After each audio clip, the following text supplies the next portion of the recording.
Welcome to this special edition of the Ross Owen Show, coming to you direct from Hollywood.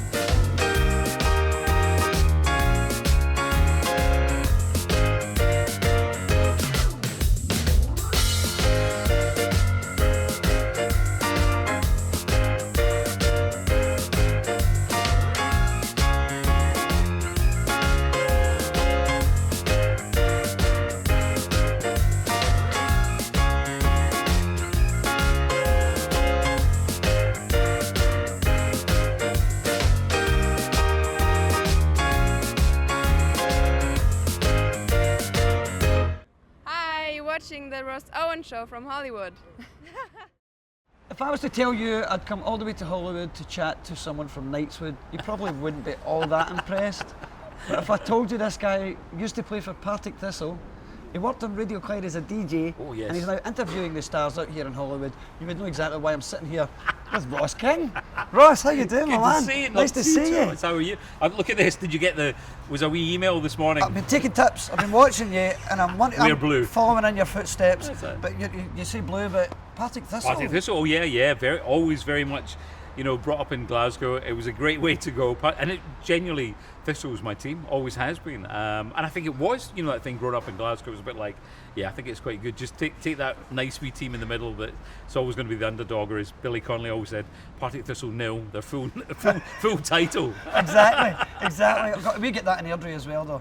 Well, that's true. What happened? Because that was a passion for you at a young age, wasn't it? Football. It was, yeah. I mean, that was it. I mean, all the way through primary school, I'd been always involved in the silliness and the singing and getting on stage when I was 5 and things like that. Mum and Dad had encouraged that, but not professionally. And the whole idea for me was obviously I'm just going to be a footballer because I just love football. I played every, that usual thing you play at school, you get home, you go out and play, you play again at the weekend, you play in the morning for the school team, play in the afternoon for the BB team, or then as you got older you played in the morning for the school team, played in the afternoon for the amateur teams out in Paisley, and you were playing against these guys that you were pulling out of the pub and things to get them on the pitch. And did you stand out as a player then at school?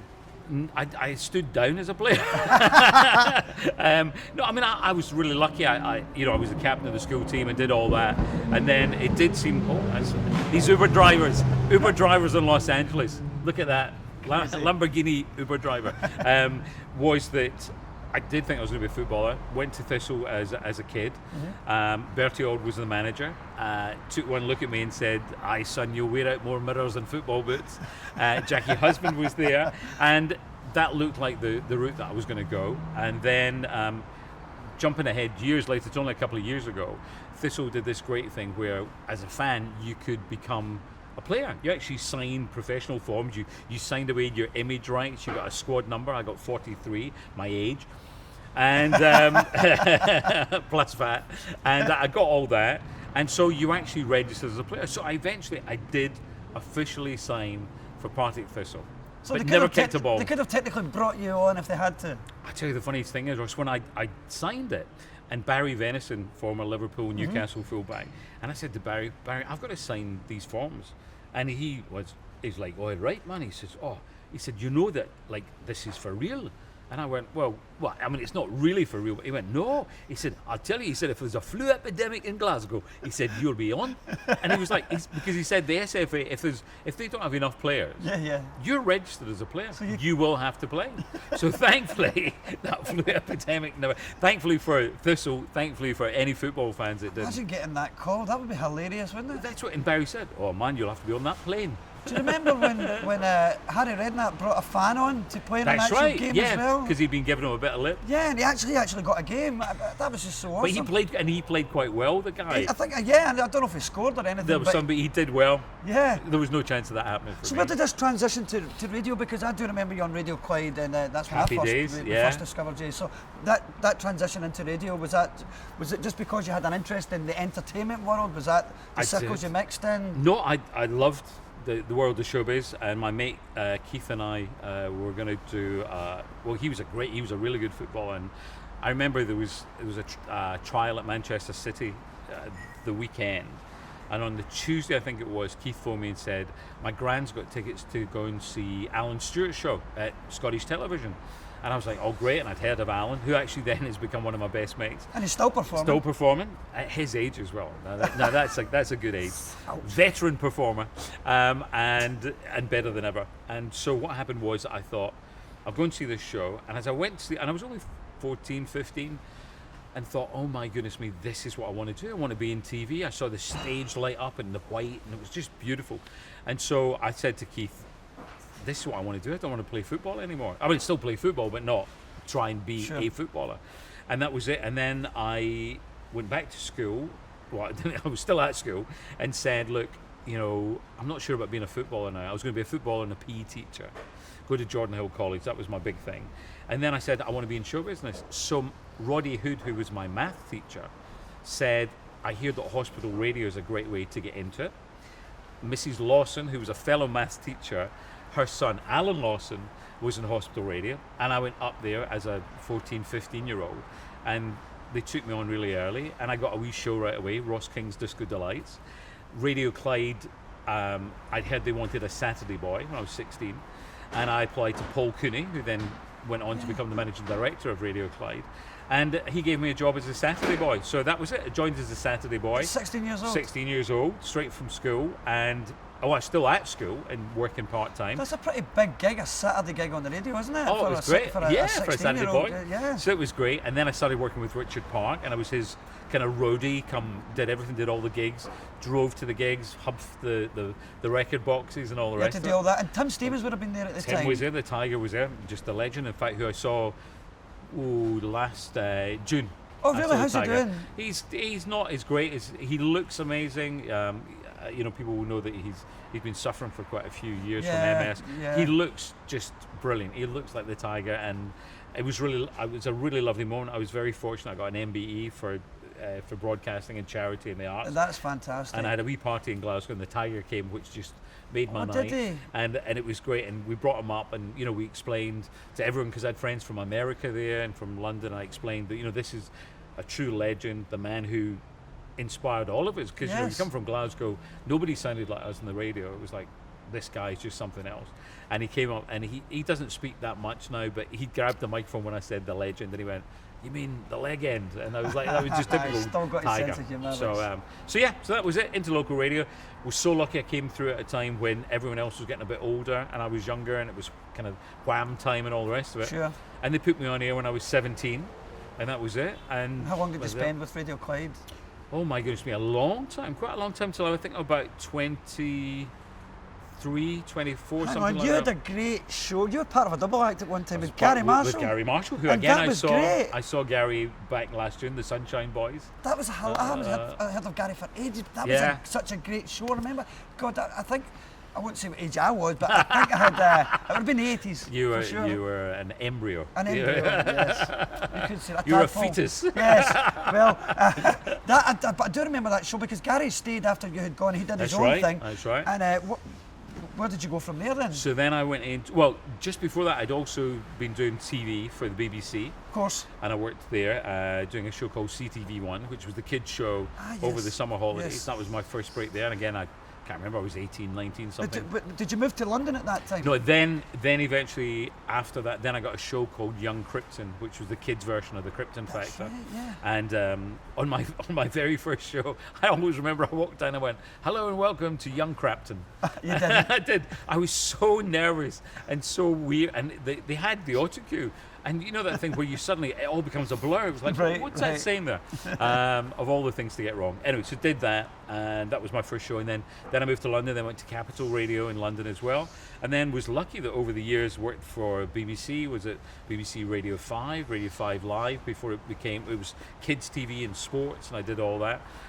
Was at Talk Radio as well. And then subsequently I actually did some shows for Radio Clyde when I came out here. So yeah, it's a wonderful, you know, Wow, the circle of life. It really is, and the last time that we spent any time together, when I first met you personally, it wasn't in Scotland, it was in London, 1989 it Yeah. was. I was doing a little thing for Richard Branson, and we were, Magic. yes, I was doing a bit of magic, like jiggery that. pokery. He was very good. He taught me this one. It was like, watch. You ready? Watch.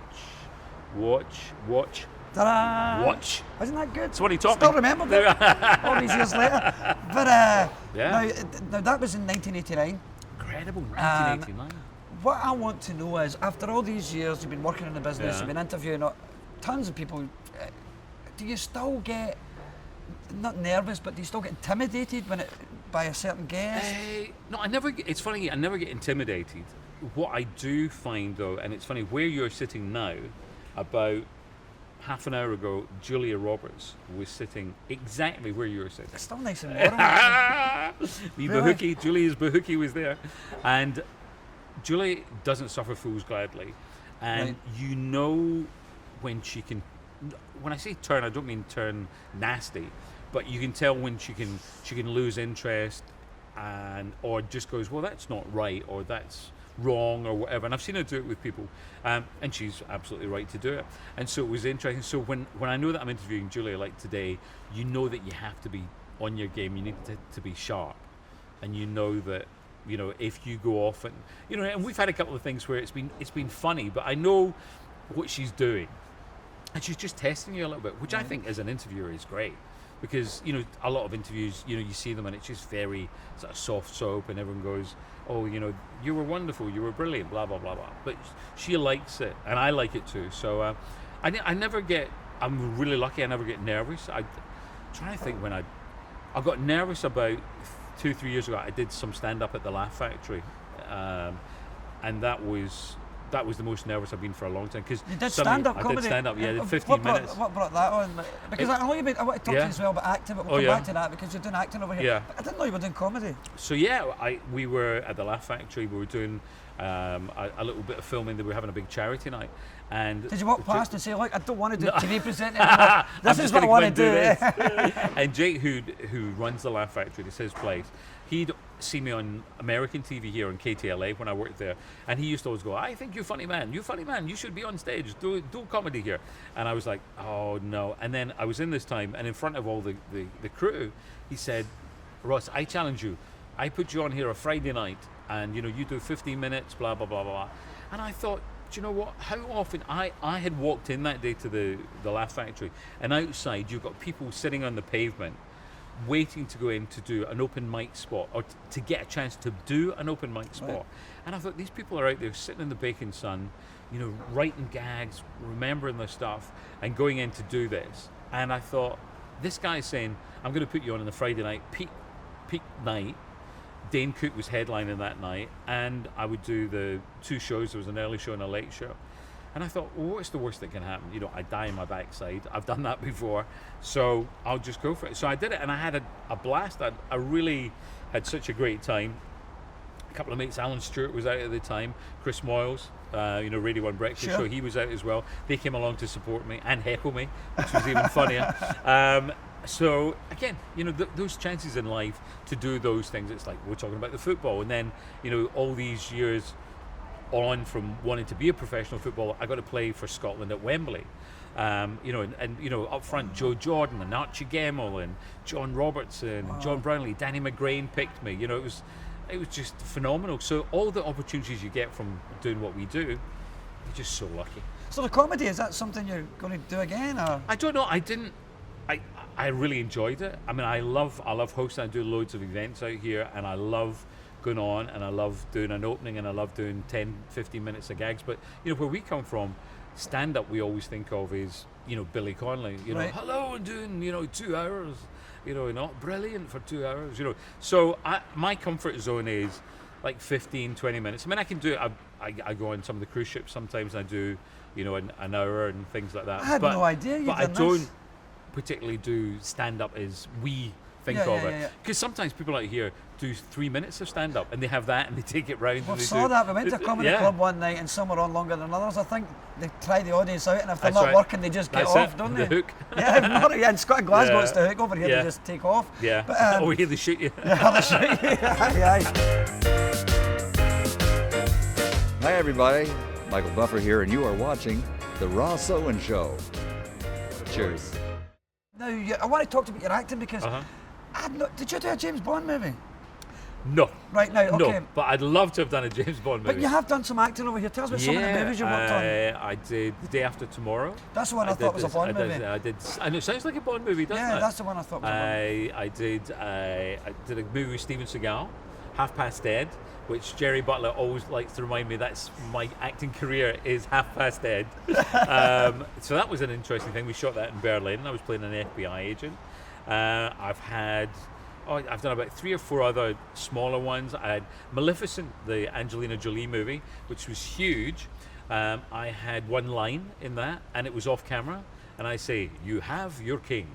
It's a lovely moment. That So you was got it. to be Scottish in it at least. That was it, Yeah. and that was it, and I didn't even do it on the day. They said we really need a bit here where someone like a proclaimer. It was actually called a proclaimer, not the 5,000 miles proclaimer. And so I went into the Disney studios. You can imagine driving into Disney studios because again, when you're a daft boy from Glasgow, you'll always be a daft boy from Glasgow, and you drive in, and you drive up to the sound stage, and then there's your name on this piece of card that's you get your parking spot, and you drive in, you go in, and you walk in, and you sit down, and you've got the whole big screen up there, and then Sure. they go, "Okay, Ross," and it goes beep, beep, beep. "You have your king," and they went, "Yep, I think that's it." Really? I was like, "But I'm hired for half a day." Right. So then they go, "Well, just riff, Ross, just riff." So I'm like, "We bring to you your king, the ruler of all the land. We have another king. This is another king. Kings, kings." And then of course they end up taking, "You have your king." So that So was they it. used that one. That was it. So really lucky to get. And then I just did with Gary Tank Commander. Oh yeah. So we just did the Hogmanay special with him, which went out obviously on Hogmanay. Right. So that was funny because we were having such a laugh doing it because the whole thing is Actually, I saw that. Yeah, the one he did in America, of Yeah. course. Yes. Gary Goes to Hollywood. That's right. And he is just absolutely brilliant. Greg McHugh, who plays Gary Tank Commander. So the funniest thing is that you're filming, and he's playing obviously this character, and he's obviously different to his character. Then I'm playing kind of myself in it, but not really. An exaggerated version of Exactly, yourself. and then there's a like bit where I lose the extras. plot. Yeah, exactly. And then there's one bit where I absolutely lose the plot and scream and shout at the crew and all the rest of it. So which obviously I do. So it was a really weird one because I hadn't acted for a while, and it's really weird when you go back into it and you're thinking, "Oh my goodness me, I'm going to be too big and I'm going to be this," and it was strange, but it was lovely. And Greg's just a brilliant guy, so it made it really, really easy. Sure. Now you're acting. Did you do that back in the UK as well? Like, A little bit, yeah. I did a few musicals. I did Summer Holiday, the musical. I did the Rocky Horror Show. I played Frankenfurter in the Rocky Horror Show. I did which was the musical for the Millennium at Sadler's Wells. God, I've done quite a few musicals now. When I think about it, I've forgotten all the ones that I've done. And you need to Google yourself sometime. Yes. Oh no, that's it. Never Google yourself.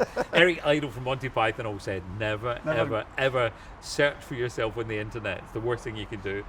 So yeah, I did all that, and then again, when I was a kid at school, the idea was possibly to go to the Royal Academy in Glasgow, and that's what I thought about doing. And then when I got the job at Radio Clyde, everyone said, "Look, just don't bother," And I remember meeting up with Alan Cumming, and I mean, like, whatever happened to him? I mean, he went. I mean, really, Alan Cumming? Come on, what happened? I know. Just became one of the biggest stars in the world. He just disappeared. Exactly. He did Stan Laurel. Was a big Laurel and Hardy fan. Oh, he right. did Stan Laurel in a production. Yeah, I and can see that. Yeah, I can. Yeah. In fact, so did Forbes Masson as Uh-huh, well. yeah. He did Stan Laurel, or maybe it was Forbes that did Stan Laurel. But Alan Right. Cummings definitely Yeah. looks the part. I think. Laurel and but, Hardy, and of course you were involved in the Laurel and Hardy movie. Have you seen it? I loved it, and funnily enough, the reason I knew that was happening was because I'm a member of the Water Rats, and Laurel and Hardy were members of the Water Of course Rats. they were, yes. So that was, I remember it all coming out and them And did you talking see the about it. Water Rats Yeah, I saw the badges Water in the Rats, movie? yeah. But I Yes. should be wearing my emblem. That's my MBE one. So Lovely. Let's have a look at that. Get a Yeah. close up on that. Like an actual MBE. well, that's the little bit. It's almost like kind of like a Masonic thing when you wear it and people go, give you a wee nod. as you Oliver walk past. Hardy was a Mason as well, Was he? famously. Famously, Wow. yes, he was. And Wow. but another question I've got for you Uh-huh. about Hollywood. What are the differences interviewing people out here compared to back home in Glasgow? I mean, when you're in Hollywood, things are different, aren't they? Things are different, but then some things are kind of the same. And I think, as you find as well, if you're, from, I'd say Scotland, west of Scotland, I don't think we take things too seriously. And I think people get that. It's even like with Julia who I was interviewing about a new movie with Lucas Hedges, our co-star, and really great, both great actors. And I started the interview and I said, look, I thought we'd start with an easy question. Brexit. Can you help us out? Because obviously I don't know what's going on. Nobody else seems to know what's going on. And she was quite funny. She was like, yeah, well, I think we got enough problems here. So that was quite funny. So I think they like our chat. Right. I think because they know that we don't take ourselves too seriously, and I think that's the best way to approach this town. I've always said that you got to be tenacious in this town. Tenacity gets you so far, but also don't take any of it seriously. I mean, here we are, Santa Monica. We're sitting in the bungalow, which is where actually every year we do a Burns bash, so a kind of truncated version of a Burns supper. When you say we, who's we? Oh, this year it was Any famous a big faces? we had Gary Barlow, who was first named down the list, quite famous. Gerard Butler, not as famous. If you ever, it was so funny.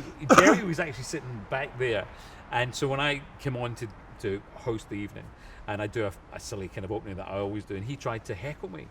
No. And I looked down and I went, Gerard Butler is heckling me.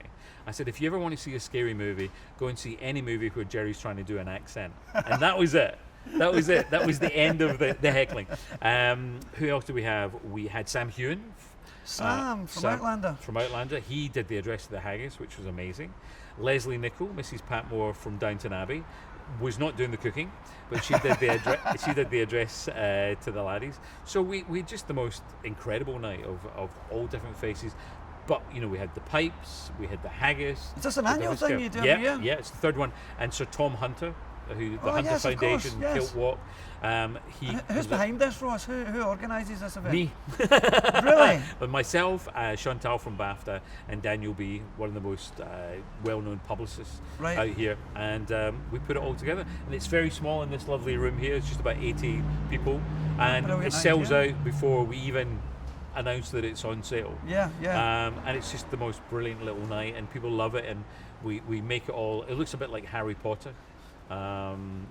Actually, my ex-wife, Charlie, my starter wife, as I like to refer to when she's not around, she comes with my present wife. I like to call Brianna my present wife, keeps her on her toes.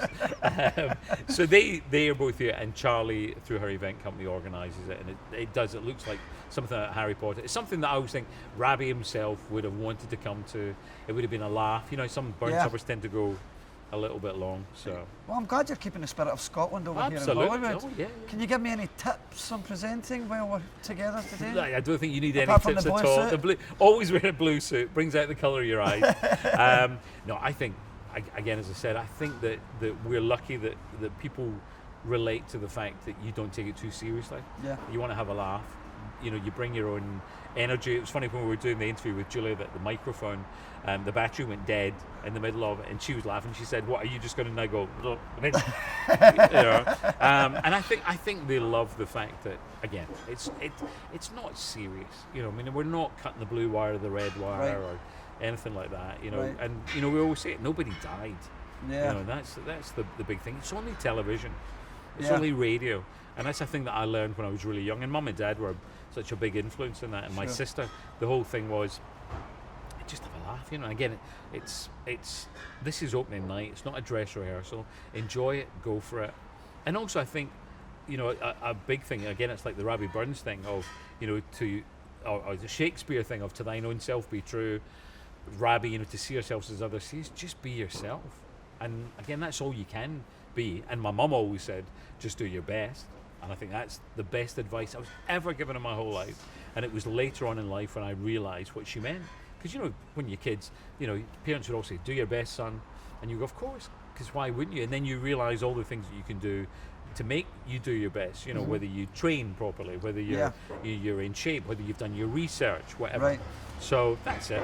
Just do your best, that's all you can do.